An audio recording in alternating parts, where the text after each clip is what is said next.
السلام علیکم دوستوں، میں آج آپ کو پاکستان کے اندر فیملی مقدمات کے بارے میں جو قانونی طور پر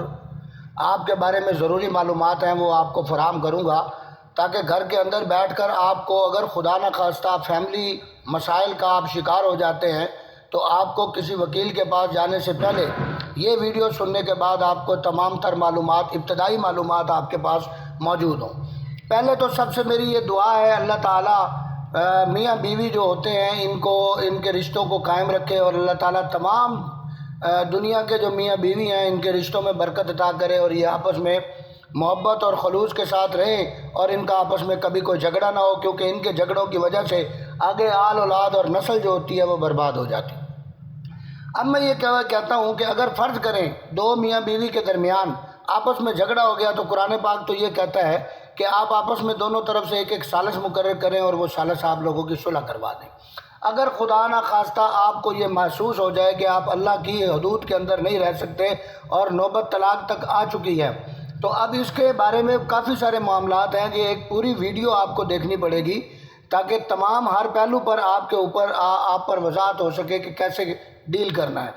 فرض کرے خاتون ہے تو خاتون کو اس کا گھر والا طلاق نہیں دیتا، وہ کہتی ہے طلاق دو، وہ طلاق نہیں دیتا، تو اس کے پاس قانونی ریمیڈی موجود ہے کہ وہ عدالت سے جا کر ڈیزولوشن آف میرج یعنی کہ خلا کا کیس کر سکتی ہے، اور وہ یہ کہہ سکتی ہے کہ مجھے طلاق چاہیے، جج صاحب مجھے طلاق دیں۔ جج صاحب اس کا کیس سماعت میں لگا دیں گے، 3 نوٹسز بھیجنے کے بعد، مصالحت 2 کروانے کے بعد، جب اخیر مصالحت ناکام ہو جائے گی تو طلاق کی ڈگری اس کو دے دیں گے، اور وہ طلاق کی ڈگری لینے کے بعد یونین کونسل میں وہ ڈگری وہاں جمع کروا دے گی، اس کا طلاق مؤثر سرٹیفکیٹ بن جائے گا اور وہ آگے شادی کر سکتی ہے۔ یہاں پر ٹیکنیکل سوال یہ ہے کہ عدت کب شروع ہوگی؟ عدت اس کی تبھی شروع ہوگی جس دن عدالت نے اس کی طلاق کا فیصلہ کیا تھا۔ جب اس کی عدالت نے طلاق کا فیصلہ کیا تھا، اس فیصلے کے بعد وہاں سے اس تاریخ سے اس کی عدت شروع ہوگی اور وہ کر سکتی ہے۔ ویسے عمران خان کے کیس کے اندر بھی یہ بات واضح ہو چکی ہے، اور میں آپ کو مزید یہ اس پر وضاحت کر دیتا ہوں کہ اگر ایک عورت کو یہ یقین ہو ہر طرح سے کہ اس کے خاوند کے ساتھ اس کی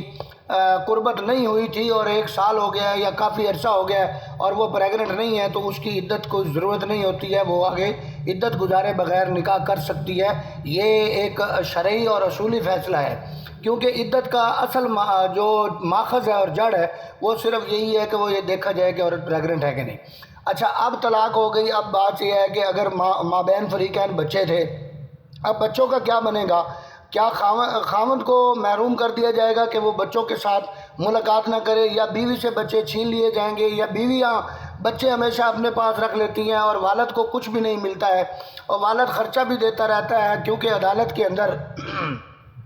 جو بیویاں ہوتی ہیں وہ خرچے کا دعویٰ بھی دائر کر دیتی ہیں، اور نابالغ بچوں کا خرچہ جو ہوتا ہے وہ ان کے بالغ ہونے تک باپ کو ادا کرنا پڑتا ہے اور باپ خرچہ دیتا رہتا ہے۔ اب باپ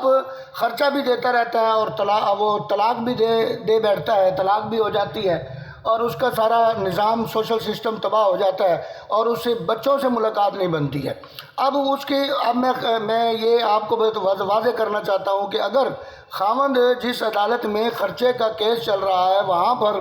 وہ اپنا گارڈین کا دعویٰ کر سکتا ہے، اور وہ یہ کہہ سکتا ہے کہ مجھے بچوں کا گارڈین مقرر کیا جائے۔ اگر عدالت مناسب سمجھے تو ایک بچے کو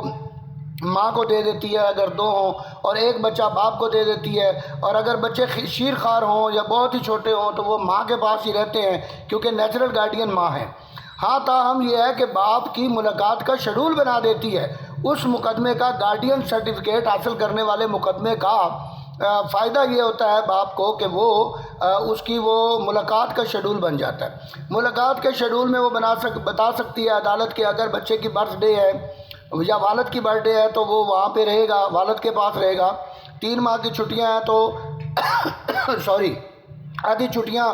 باپ کے پاس گزارے گا، آدھی ماں کے پاس گزارے گا، ویکنڈ پہ باپ کے پاس جائے گا، یعنی سال کے 365 دن میں سے آدھے ایام کا شیڈول عدالت بنا کر باپ کو دے سکتی ہے کہ بچہ باپ کے پاس رہے گا۔ یہ باپ کا حق ہے۔ اکثر باپ جو ہوتے ہیں وہ اس بات کو نہیں جانتے اور وہ بچے ہمیشہ ماں کے پاس چھوڑ دیتے ہیں اور پھر روتے پھر رہے ہوتے ہیں، بچے بھی اس کے پاس ہیں جی، خرچے بھی وہ لے رہی ہے، سامان جہیز کا دعویٰ بھی اس نے کر لیا تھا اور سامان جہیز بھی اس نے لے لیا ہے، ہمارے ہاتھ تو کچھ نہیں آیا، ہم خرچہ بھی دے رہے ہیں۔ تو میں ان کو بتا رہا ہوں کہ آپ کے ہاتھ بھی بچوں کی ملاقات کا شیڈول آ سکتا ہے، لیکن اگر آپ اپنے وکیل صاحب کو کہیں گے تو وہ کیس کر کے بنوا دے گا۔ شکریہ۔